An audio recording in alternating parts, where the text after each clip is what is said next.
നിക്കാഹിന്റെ last and final പർച്ചേസിങ്ങിന് വേണ്ടി ഞങ്ങൾ sisters മൂന്നാളും കൂടി കൂടിയതായിരുന്നു കേട്ടോ. അപ്പൊ നിക്കാഹും കാര്യങ്ങളൊക്കെ ആയപ്പോ ഞങ്ങൾ മൂന്നാളും കൂടിയിട്ട് ഒരു പർച്ചേസിംഗ് ഒന്നും ഉണ്ടായിട്ടില്ല. അപ്പൊ അതിന് ഗൈസ് ഞങ്ങൾ മാമാരെ എൻജോയ് ചെയ്ത് കല്യാണം പോവായിരുന്നു വൈബ് കേട്ടോ. വൈബ് മഴ വൈബ് മഴ വൈബ് മഴ വൈബ്. അങ്ങനെ മാമാന്റെ കല്യാണമൊക്കെയായി ചിറാപ്പുഞ്ചി മരുന്നൊക്കെ പറഞ്ഞ് നല്ല എൻജോയ് ചെയ്ത് ഞങ്ങൾ ബസ് കയറിയിട്ടാട്ടോ പോയിട്ടുണ്ടായിരുന്നത്. അപ്പൊ ഞങ്ങൾ ആദ്യം പോയിട്ടുണ്ടായിരുന്നത് ബ്രൈഡിനുള്ള ബ്രൈഡൽ ഓർണമെന്റ്സ് ഒക്കെ ഒന്ന് സെറ്റ് ആക്കാൻ വേണ്ടിയിട്ടായിട്ടോ പോയിട്ടുണ്ടായിരുന്നത്. അങ്ങനെ അവിടെ പോയി അതൊക്കെ ഒന്ന് സെറ്റ് ആക്കി വെച്ചതിന് ശേഷം ഞങ്ങള് ഡ്രസ്സിലേക്കുള്ള കമ്മലും കാര്യങ്ങളൊക്കെ ഞങ്ങൾക്ക് എടുക്കാണ്ടായിരുന്നു. അപ്പൊ അതൊക്കെ എടുക്കാൻ വേണ്ടി വേറെ ഷോപ്പിലേക്ക് പോയിട്ടുണ്ടായിരുന്നു. അപ്പൊ നല്ല കളക്ഷൻ ഉണ്ടായിരുന്നു കേട്ടോ ഫ്രണ്ട്സ്. അങ്ങനെ ഞങ്ങൾ കമ്മലും കാര്യങ്ങളൊക്കെ എടുത്തിട്ടുണ്ടായിരുന്നേ.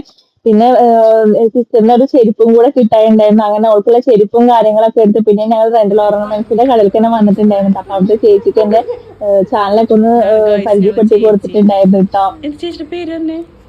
പേര് ചേച്ചിയെ അതൊക്കെ പേര് മറന്ന് സോറി. അങ്ങനെ ചേച്ചിയൊക്കെ ഒന്ന് കാണിക്കണം എന്നുള്ളപ്പോ ഞാൻ ചേച്ചിയോട് കാണിച്ചു കൊടുത്തതായിരുന്നു ഷാമിനിച്ചാണ് കേട്ടോ നല്ല ഫ്രണ്ട്സ്. അപ്പൊ സൂപ്പർ നല്ല ചേച്ചിയാണ് കേട്ടോ. കളക്ഷൻ ഉണ്ടായിരുന്നു കേട്ടോ. നിങ്ങൾക്ക് ഇതൊന്നും ഞാൻ ആർക്കെങ്കിലും ആവശ്യം ഉണ്ടെങ്കിൽ കെട്ടിയെടുത്തിട്ട് ഇവിടെ പോയാൽ പോയിട്ടാണ് മതി കേട്ടോ. ടെസ്സിലെ. അങ്ങനെ ഞങ്ങൾ അവിടെ നിന്ന് നേരെ പിന്നെ സാധനങ്ങളൊക്കെ വാങ്ങിച്ച് നേരെ വീട്ടിലേക്കാട്ടോ പോയിട്ടുണ്ടായിരുന്നു. അപ്പൊ വീഡിയോസ് ഒക്കെ ഇഷ്ടപ്പെടുകയാണെങ്കിൽ ഒന്ന് ലൈക്ക് ഇടാൻ മറക്കരുത് കേട്ടോ ഫ്രണ്ട്സ്. അപ്പൊ ഓക്കെ ബൈ.